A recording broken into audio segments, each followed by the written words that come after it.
I've been called many things in my life.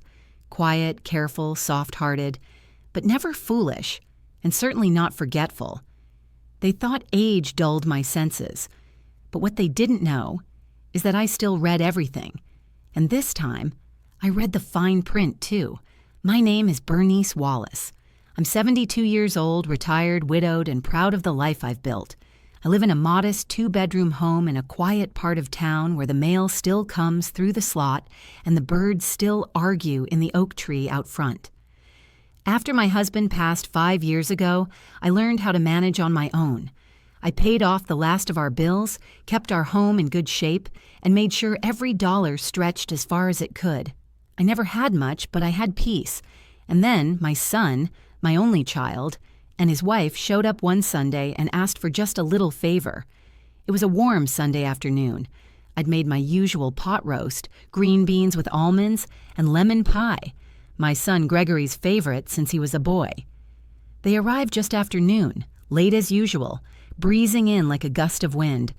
Gregory kissed my cheek, barely glancing at me before collapsing onto the couch. His wife, Charlene, was wearing sunglasses indoors and scrolling through her phone like she had somewhere better to be. "Smells good, Ma," Gregory said between bites later at the table, mouth half full.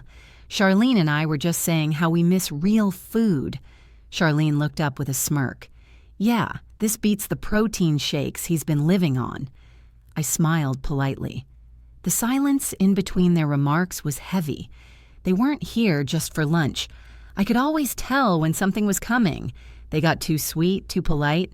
Gregory even complimented my new table runner. That man wouldn't notice if I'd redecorated the entire kitchen. "Ma," he finally said, twirling his fork, "can we talk to you about something?" There it was. I set my napkin down. "Go ahead." "It's nothing big," he said quickly, glancing at Charlene. "Just a small thing, really.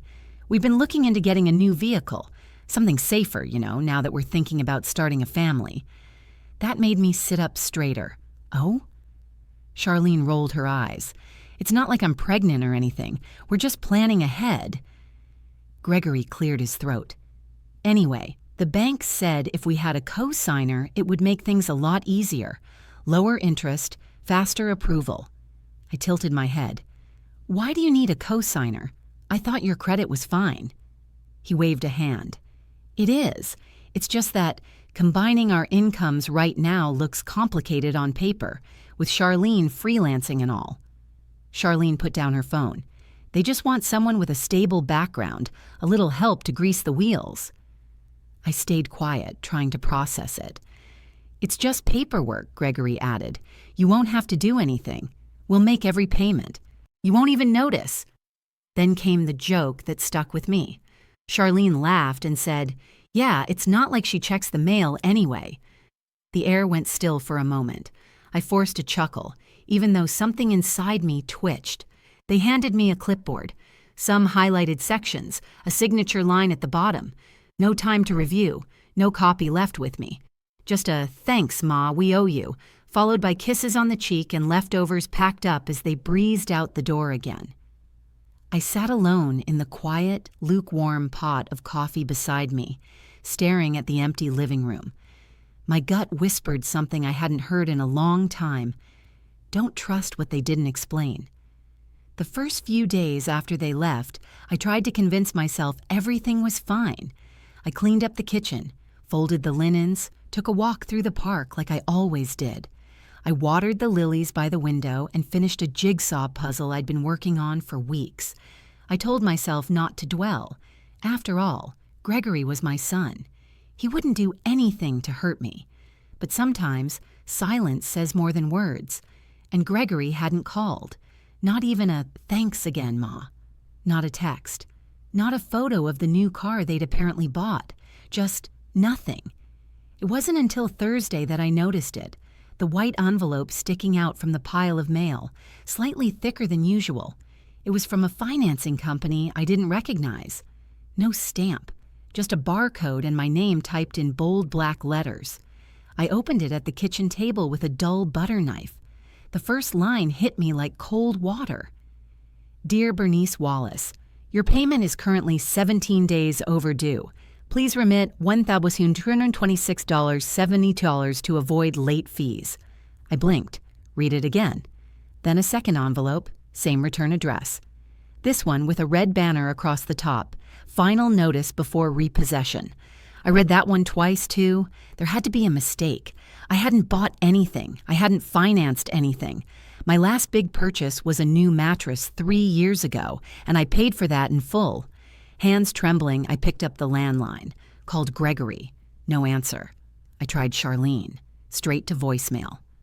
I sat in my chair for what felt like hours, both letters in my lap, my glasses pushed to the edge of my nose, reading each word again and again, hoping some hidden clause would let me off the hook. Nothing did. I went to my old roll-top desk, the one Harold built for me in the early 80s, opened the top drawer and took out the accordion folder where I kept everything. Deeds, birth certificates, insurance papers, and yes, a pristine credit report I'd printed 2 months earlier, just to be sure everything was in order. My score had always been good, clean. I'd prided myself on never missing a payment, never going into debt. But now, I could feel it unraveling. I dug deeper through the mail. Over the next few days, more envelopes arrived. Notifications, loan agreements, even an introductory offer for car. Insurance from a premium vehicle policy I'd never signed up for. Each one was addressed to me. Not Gregory, not Charlene, me. I called the customer service line on the notice. A young woman answered, cheerful as spring. "Hi there, Mrs. Wallace. Thanks for calling Superior Auto Lending. How can I help you today?" I kept my voice steady. I received a payment notice for a vehicle I didn't purchase. There must be a mistake. She asked for the account number. I gave it. A few moments of clicking, then a pause. "Oh," she said. "Looks like this account is for a 2024 Escalade Sport Platinum, leased under your name as primary, with Gregory Wallace listed as secondary." I nearly dropped the phone. "Escalade? No, that's not possible." She double-checked. "Yes, ma'am. $89,999 sticker price. Your credit was excellent, so the approval went through fast." I closed my eyes. That clipboard. The quick signature. Their rush out the door. "I was told it was just a small car," I whispered. "I didn't even get a copy of the contract." She hesitated. "I'm sorry, ma'am. If you didn't understand the agreement, we'd recommend speaking with legal support, but payments are currently delinquent." I hung up without saying goodbye. The floor beneath me didn't feel real. My ears rang. For the first time in years, I sat on the edge of my bed that night, staring at the ceiling fan, wondering how it had all slipped past me. I wasn't confused. I wasn't senile. I was betrayed, and that was far worse. The next morning, I was at the bank when the doors opened. I hadn't been to that branch in months, not since I mailed in my last property tax check. The teller recognized me. Everyone in that branch did. I was the quiet lady with the navy cardigan who always carried a paper ledger instead of a phone. "Mrs. Wallace," the manager said kindly, shaking my hand. "Is everything all right?" "I need to speak with someone about a vehicle loan," I replied. "One I apparently co-signed." His smile faded a bit. "Of course. Right this way." He brought me into a small glass office. Bright morning light spilled across the polished desk. I set the letters down carefully, one by one, while he pulled up my file. Within minutes, everything was in front of us. Screens filled with numbers, PDFs, digital signatures. "There it is," he said quietly, turning the monitor toward me. "Signed 3 weeks ago. A joint application between you and your son, Gregory Wallace." I squinted at the screen. There was my name, my address, my phone number, even the last 4 digits of my Social Security number. Everything matched. "I didn't know it was for an Escalade," I said, voice shaking. "I thought it was a simple car, a sedan, and I never got these documents." He hesitated. "Technically, Mrs. Wallace, you signed authorization at the dealership. That gave them permission to finalize the rest electronically. They didn't give me time to read it," I said. I trusted them. He sat back, his hands folded. "You're not the first parent I've seen in here for this." That sentence landed heavy, like there was an invisible pile of stories just like mine stacked behind every smiling son and daughter who took just a little help too far. I pressed a hand to my chest. "What happens now?" "Well," he said gently, "since you're the primary on the loan, you're liable. Until the account is brought current, your credit will suffer. If it defaults completely, you'll be responsible for the balance." That was it. No safety net, no pause button, no rewind, just responsibility. I thanked him quietly and left, my hands icy even in the morning sun. Back home, I pulled out Harold's old lockbox from the bedroom closet, the one he used to keep all his files before he passed.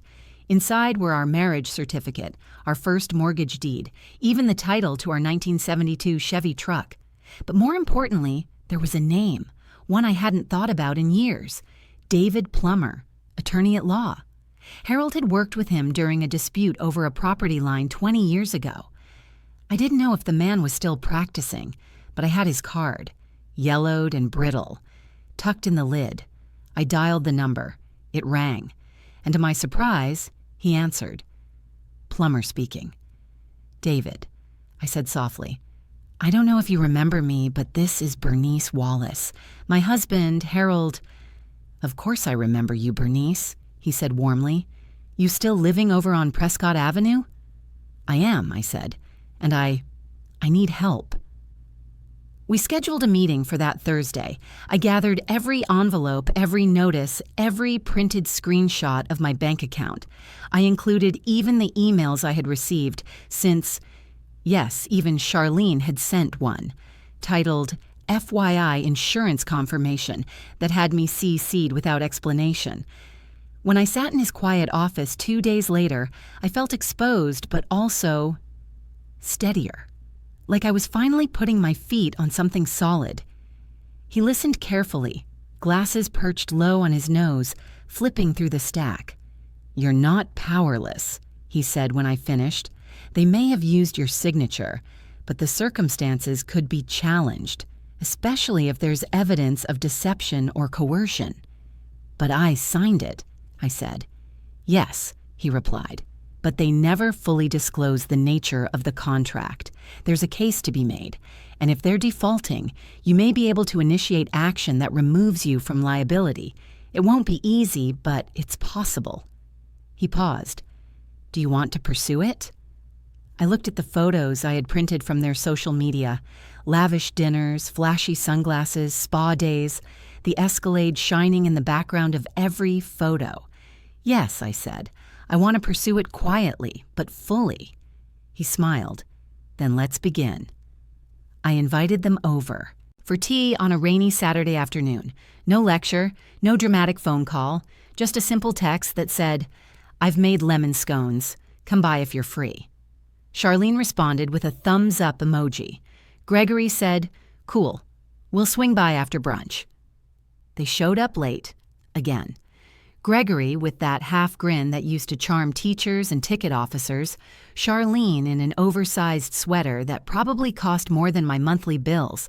They smelled like perfume and leather. I smiled at the door and waved them in like nothing was wrong. The kettle whistled as I set down the china cups, blue and white porcelain, my mother's.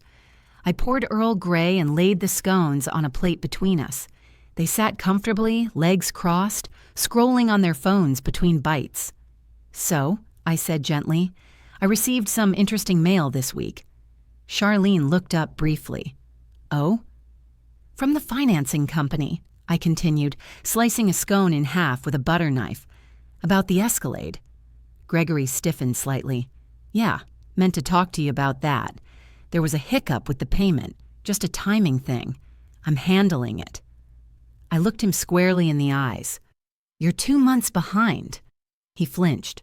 Charlene set her phone down. "We're catching up," she said smoothly. "Relax. It's not like they're going to come take the car overnight." "No," I replied. "They give you about 90 days for that. You've got 21 left." Gregory sighed and leaned back.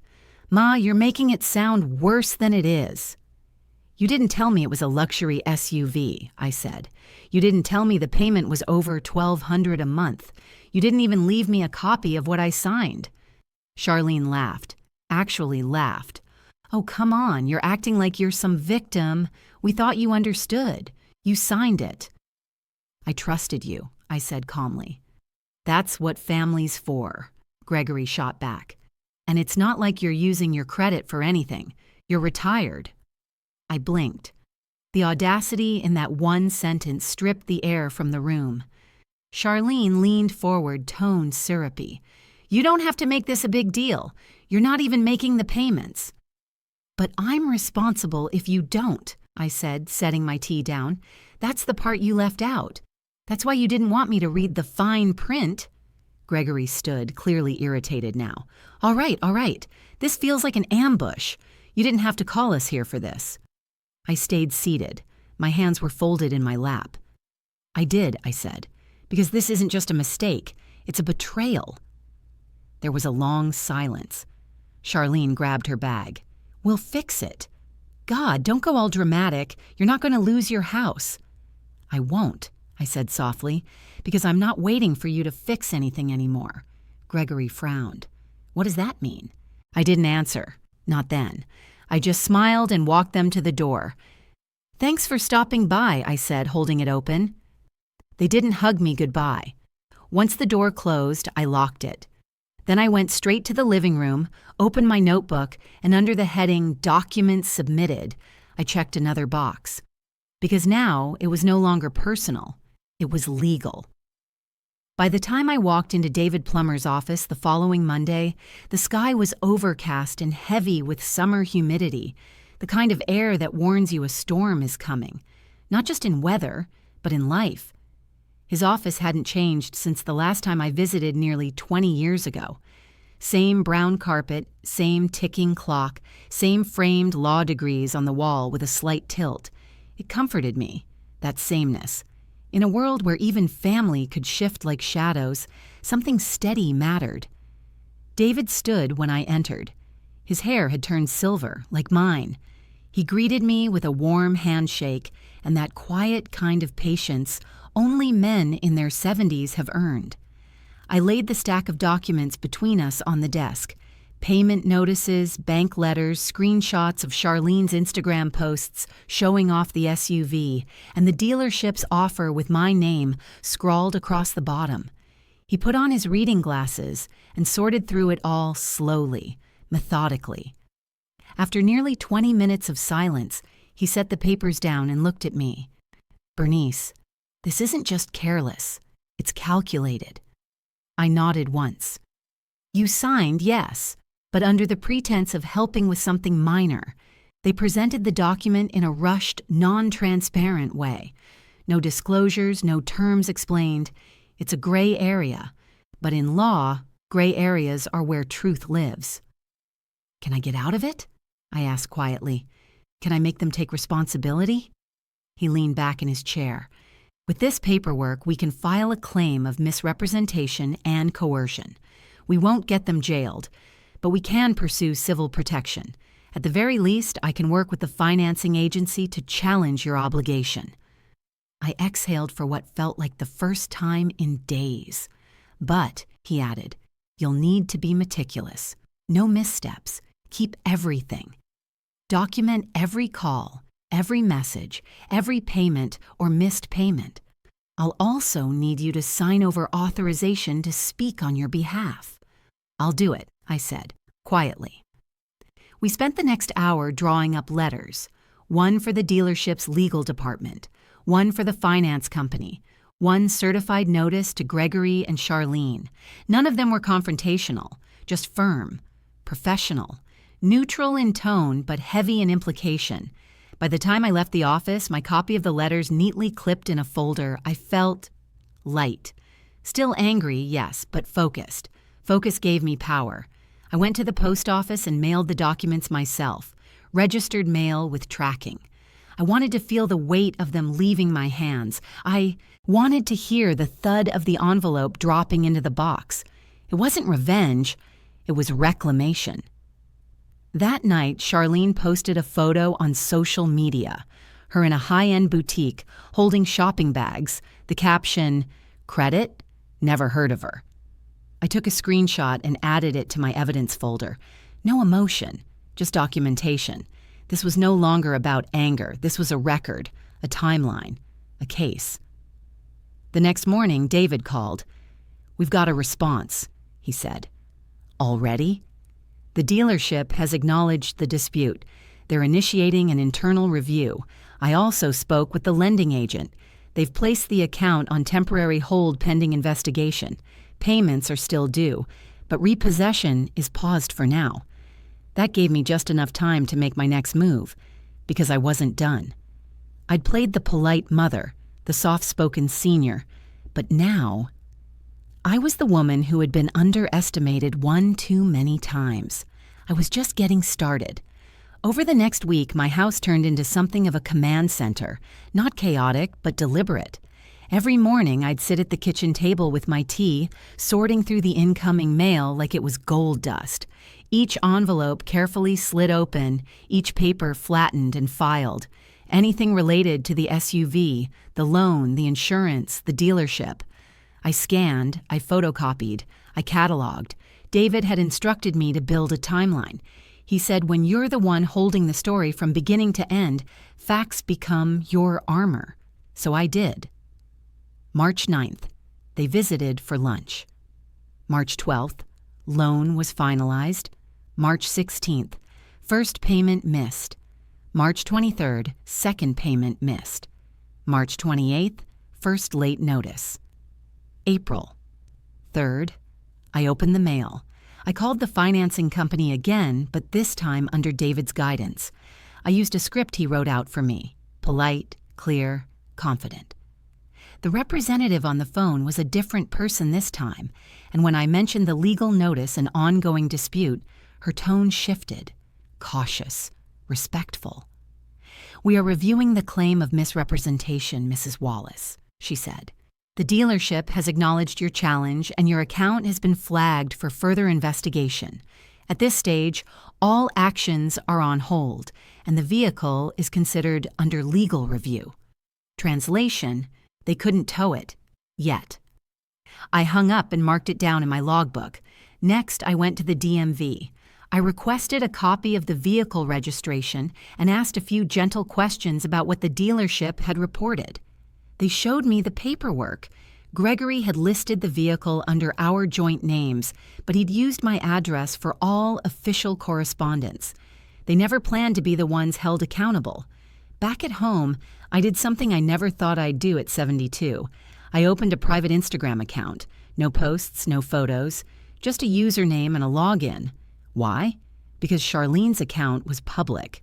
She bragged like it was a job. There they were. Weekend drives to wine country, spa visits, a concert in the city, and always, always that Escalade, parked behind them, shining like a prize. She'd captioned one photo, "Bought, not leased, co-signed by Love." I screenshotted it and saved it to a new folder titled Social Evidence. Each evening, I reviewed what I'd gathered with David over email. He'd reply in the early morning hours with notes and additional suggestions. His precision became my lifeline. Then, one evening, something unexpected happened. I received a voicemail. Gregory's voice rushed and irritated. "Hey, Mom, I don't know what you're doing, but we got a notice from the finance company about account activity under legal review. Can you stop whatever this is? It's making us look bad. We're handling it, all right?" No apology, no acknowledgement, just frustration that their illusion was cracking. I didn't call him back. Instead, I printed the transcript, stapled it, and added it to the growing file on my desk. This wasn't just about a car anymore. This was about how easily they'd gambled with my name, my trust, my future, because they assumed I wouldn't notice, that I wouldn't be thorough, that I wouldn't fight. But I did notice, and I was fighting. One document at a time. For a little while, I said nothing. Not to Gregory, not to Charlene, Not even when I saw them at the grocery store one afternoon, laughing near the bakery aisle, pushing a cart with 2 cases of imported sparkling water and a bouquet of lilies that I'd bet my pension they didn't pay for. Charlene waved at me.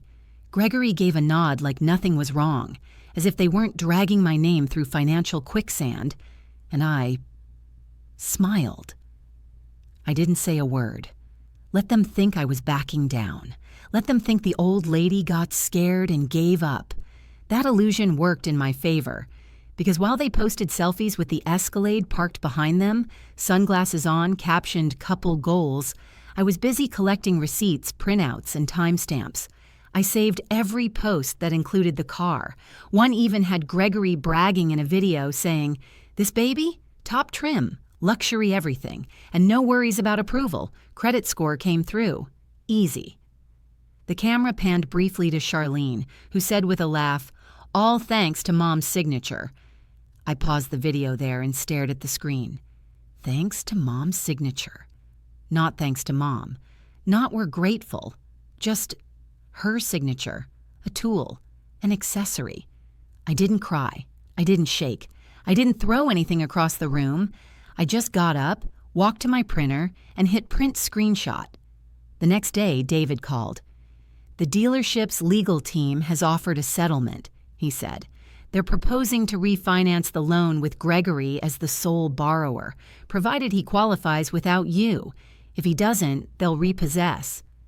"And what happens to my record?" I asked. "They'll remove your name from future liability, if and only if the account is either successfully transferred or the vehicle is recovered without damage. I suggest we don't tip them off yet. Let it reach default naturally. The more they post, the stronger your case." "So we let them think nothing's wrong?" I asked. "Yes," he replied. "Play along. Let them keep flaunting what they think they own." So I did. I liked one of Charlene's car posts. She even messaged me afterward. "See? Told you we'd make it work." I didn't reply. Instead, I prepared a new list. Banks, dealerships, recovery agencies. I reviewed the terms of voluntary repossession. David coached me on what steps to take when the default crossed the legal threshold. In short, if Gregory didn't make the minimum payments in the next 14 days, the lender would begin repossession procedures. And because I had already preemptively signed an affidavit of financial harm, I had the right to notify the recovery firm myself, quietly and legally. I marked the calendar in red. Meanwhile, the posts continued. Charlene clinking champagne glasses on a rooftop, Gregory showing off the Escalade's touchscreen dashboard. Hashtags like "our deserved" or "luxury life" and "our blessed" littered their pages. But there was one photo that sealed everything. A shot of the SUV parked right in front of my house, captioned, "When your retired co-signer doesn't even check the mail." They thought they were being clever.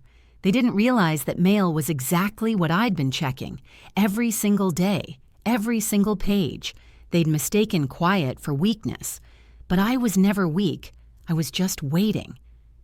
It came on a Wednesday. The sky was overcast again, like the world knew something was about to shift. I heard the mail slot click mid-morning, the soft thud of envelopes hitting the floor. I was already up, dressed, sipping chamomile tea in the living room with the quiet hum of the ceiling fan above me. There, among the usual bills and circulars, was one thin, official-looking envelope with the finance company's return address printed at the top. No color, no advertisements, just plain white, clinical, precise. I sat down at the kitchen table, reached for my letter opener, and took a deep breath. Inside was a single sheet of paper. Final notice of default vehicle repossession initiated. There it was. The letter explained that, due to continued non-payment, now 3 full billing cycles overdue, the lien holder had initiated repossession procedures on the 2024 Cadillac Escalade.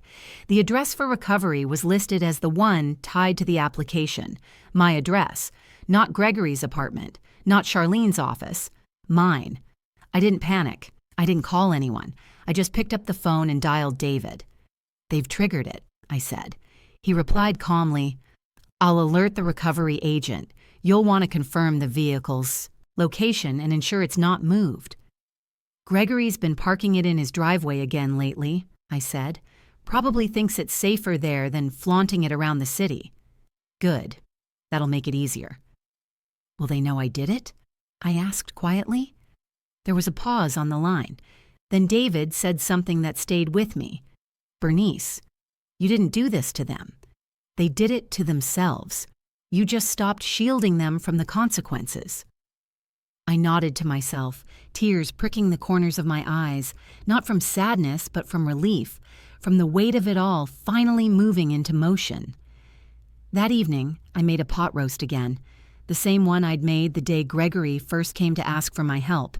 I needed something warm in the house, something that reminded me I was still capable of giving, just not foolishly anymore. Around 10 p.m., my phone buzzed, a number I didn't recognize. I let it go to voicemail. Then another buzz, a text. Ma, why is there a tow notice taped to the car? Did you do something? I didn't reply. Another text, this time from Charlene. This isn't funny. We're trying to make the next payment this week. Can you please stop whatever legal thing you're doing? Still, I said nothing, because silence, when used with intention, is not passivity. It is power. The next morning, I stood at the edge of my garden, watering the tulips, when I saw the tow truck round the corner. It moved slowly, deliberately, like it had all the time in the world. Behind it, a smaller car followed, a recovery rep likely, clipboard in hand, reflective vest, professional. The Escalade was parked in Gregory's driveway, all polished chrome and tinted windows. I walked to the sidewalk and nodded once. They didn't need my words. The truck reversed into place, hydraulic arms lowering, chains prepared. Gregory came running out of the house barefoot, shirt half-buttoned, eyes wild. What the hell is this? Charlene followed moments later, hair wrapped in a towel, mascara streaking beneath her eyes. I didn't answer. I stood still as the metal clamps tightened around the Escalade's wheels. The truck groaned, lifting the beast of a vehicle off the ground like it was weightless. Charlene screamed at the driver. Gregory shouted at me. You called them, didn't you? You made this happen. I looked him in the eye. You made this happen, the day you used my name like a coupon. The truck pulled away, dragging the car with it, leaving behind only tire marks and silence. Gregory stood in the street, chest heaving. Charlene was crying now, not for me, not for guilt, but for the car. And I? I went back inside and poured myself another cup of tea. I stayed seated by the window for a long time after the tow truck disappeared. The echo of chains, of metal meeting asphalt, of shouts and disbelief still rang in my ears like a song I didn't ask for but finally understood. Outside, Gregory paced the sidewalk like a child who'd just lost his favorite toy.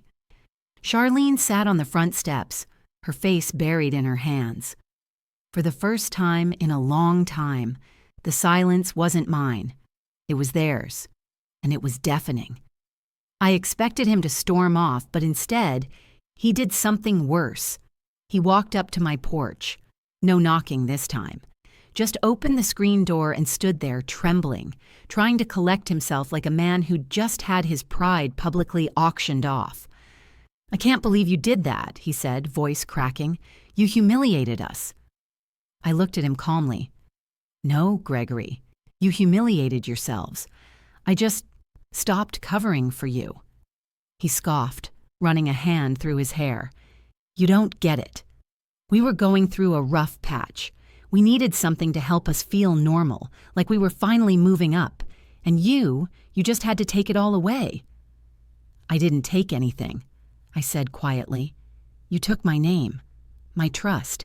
You gambled with it, and now you're mad the house lost. He slammed his fist gently on the wooden frame of the door, not hard enough to break it, just loud enough to scare himself. I'm your son. That's exactly why this hurts, I said. Because I raised you to be better than this. I raised you with honesty, integrity, and yet you lied to me with a smile on your face. He stood there, blinking. His lips parted, but no words came out. Then came the shift, an emotion deeper than anger. Shame. "Charlene pushed it," he finally said, voice small. "She said it was no big deal, that we'd pay it off quick, that you wouldn't even notice." I nodded once. "And you agreed. You let her wear my credit like a coat. I didn't think it'd get this far." I leaned forward slightly. "You didn't think at all, Gregory. That's the problem." He stood in silence, rocking slightly, his shoes still wet from the morning dew. I picked up the file folder from the table and walked to the screen door. Inside, it was everything. Copies of payment notices, screenshots, lawyer letters, social media posts, and the printed dealership contract. I placed it in his hands. "This is what happens when you treat someone's trust like a resource," I said. "You drain it, and then you find it's gone." He flipped through the first few pages, eyes widening as he realized just how much I had seen, collected, and understood. It was all there, truth laid bare. "You kept all of this?" "I had to, because when you stopped protecting me, I had to protect myself." He looked down at the folder, then back up at me. "So that's it? We're just done?" I swallowed hard. "You're still my son," I said, "but I won't be your shield anymore." He nodded slowly, a painful, defeated nod. Then he stepped back. Charlene was still on the steps, watching us. She didn't speak. She didn't dare. Gregory turned to her and muttered, "Let's go." They left without another word. When their car turned the corner and disappeared, I closed the door and locked it gently. Not out of fear, out of finality. I walked back to the kitchen and sat at the table, watching the steam rise from my tea. I wasn't angry.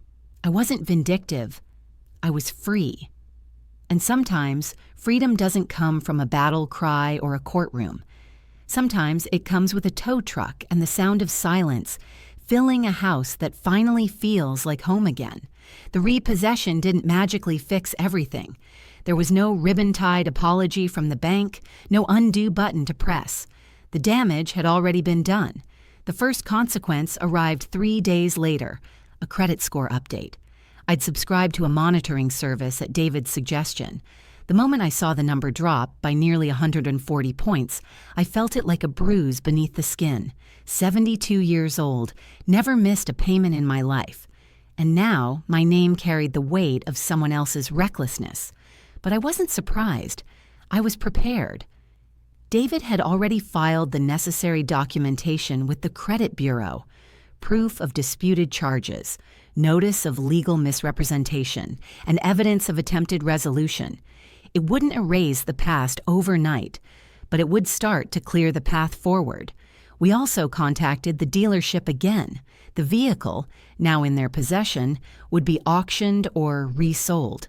That amount would go toward the outstanding balance. The rest, whatever wasn't covered, would have fallen on me. If David hadn't already filed a formal removal request citing lack of consent and misuse of information, there were terms, conditions, letters from the dealership's legal team agreeing to pursue Gregory for the remainder of the balance instead of me.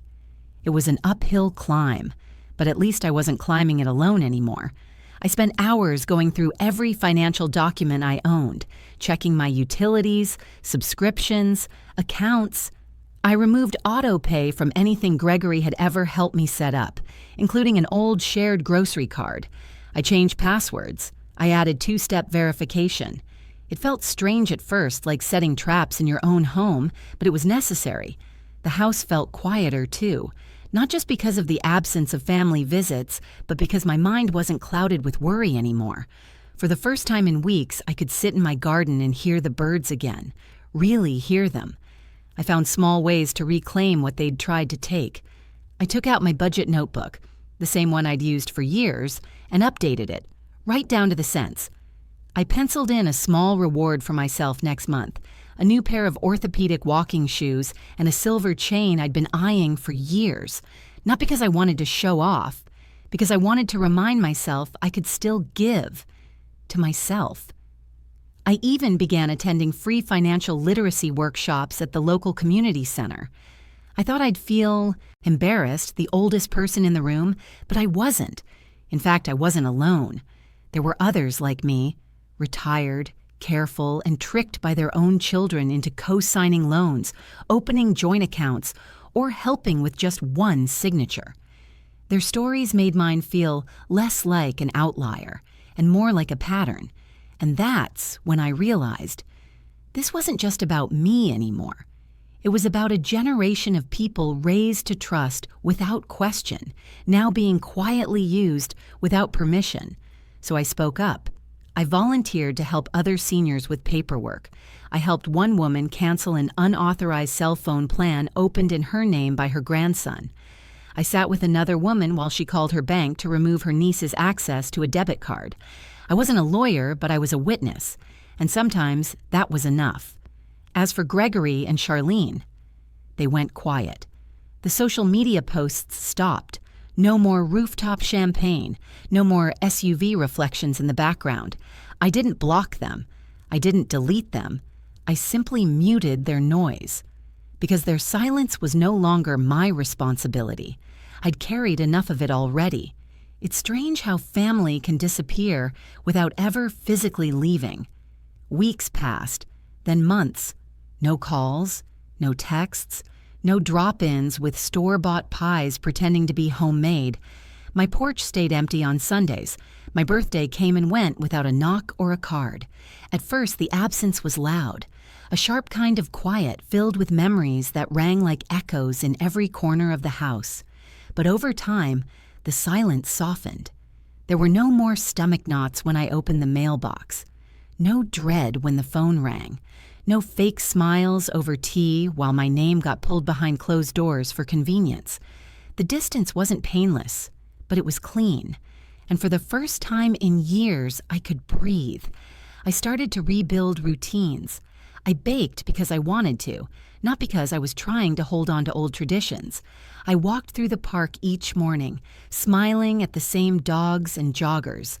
I even brought a thermos of coffee to the bench by the duck pond and read mystery novels, finishing one every few days. There was life again. One morning, as I was pruning the roses, I heard footsteps behind me, a soft shuffle, hesitant. I turned to see her, my granddaughter, Lydia, Gregory and Charlene's only child. 14 years old, tall like her father, with her mother's sharp chin and eyes that always seemed to look a little deeper than necessary. "Hi, Grandma," she said, voice low. I blinked. "Lydia, sweetheart." She shifted awkwardly on her feet, a school backpack slung over one shoulder. "I had a half day. Mom doesn't know I'm here." I didn't speak. I waited. She pulled a folded piece of paper from her bag and handed it to me. "They've been fighting. About the car, about the money, about you. I just wanted to say I'm sorry. I don't really understand all of it, but I know they were wrong." I opened the note. It was handwritten, a little messy, lines like, "I miss you. It's not your fault. I remember when we used to bake cookies and you let me use too much cinnamon on purpose." My throat closed up, but I didn't cry. Instead, I stepped forward and hugged her, tightly. "Would you like to come in?" I asked. She nodded, wiping her eyes. We sat at the kitchen table, just like the old days, sipping chamomile and sharing leftover banana bread. She asked if I still had the old recipe box with Harold's handwriting in it.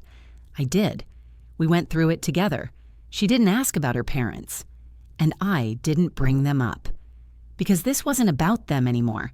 It was about rebuilding something real, with someone who hadn't yet learned how to weaponize love. She stayed until dinner. I drove her home, and we didn't speak much on the ride, but when she got out of the car, she turned back and said, "You were really brave, Grandma." That moment meant more than 1,000 apologies, and in that moment I knew I hadn't lost my family. I'd simply found the part that still remembered how to love without expectation. There was something profoundly liberating about waking up and not dreading what would arrive in the mail. For the first time in years, my mornings became mine again, truly mine.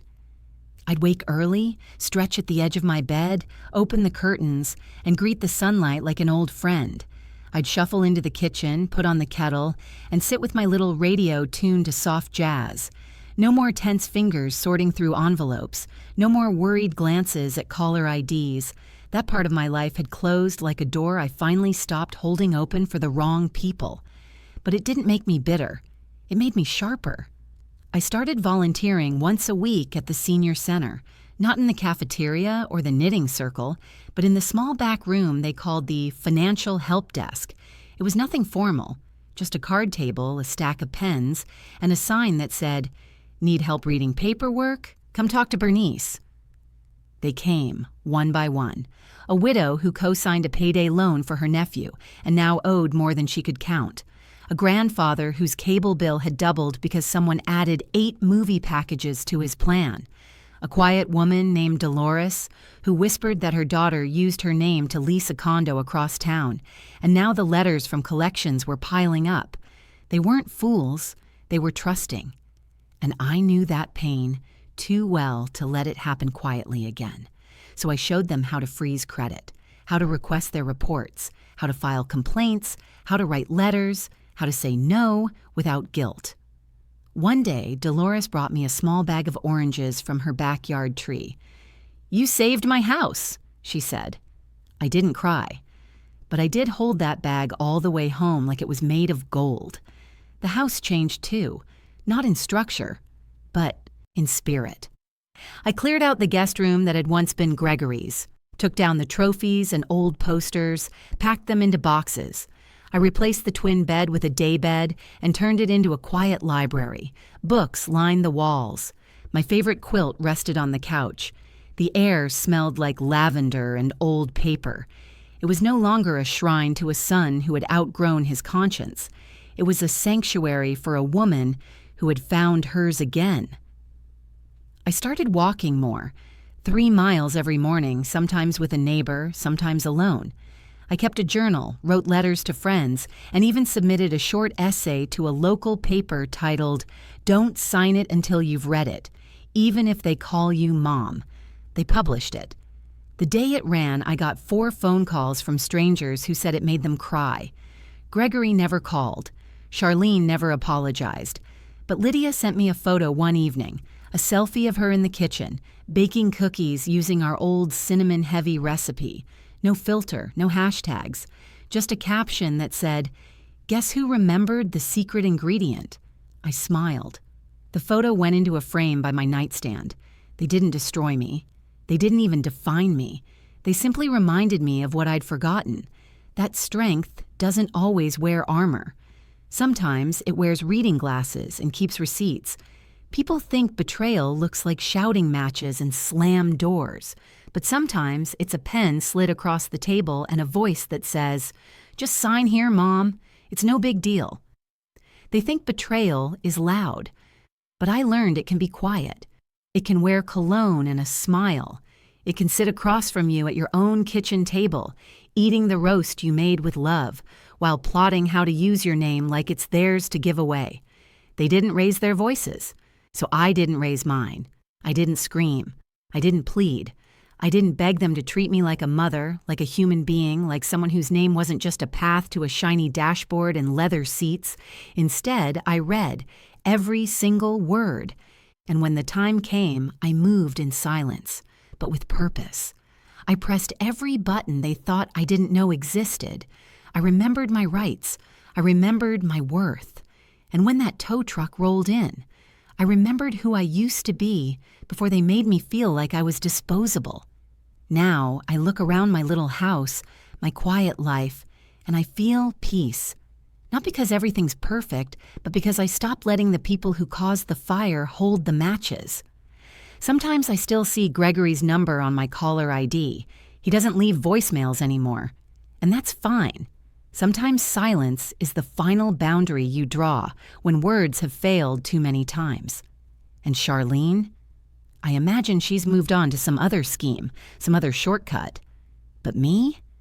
I found strength in being underestimated, and I hope the next time someone tells a woman like me, "You probably don't even check the mail." Anyway, she looks them square in the eye and says, "Oh, I do. I check the mail, I check the fine print, And now I check who deserves access to my life. Because I may be 72, but I am no fool. And thanks to one repossessed SUV and a son who forgot what it means to love without conditions, I'll never sign blindly again.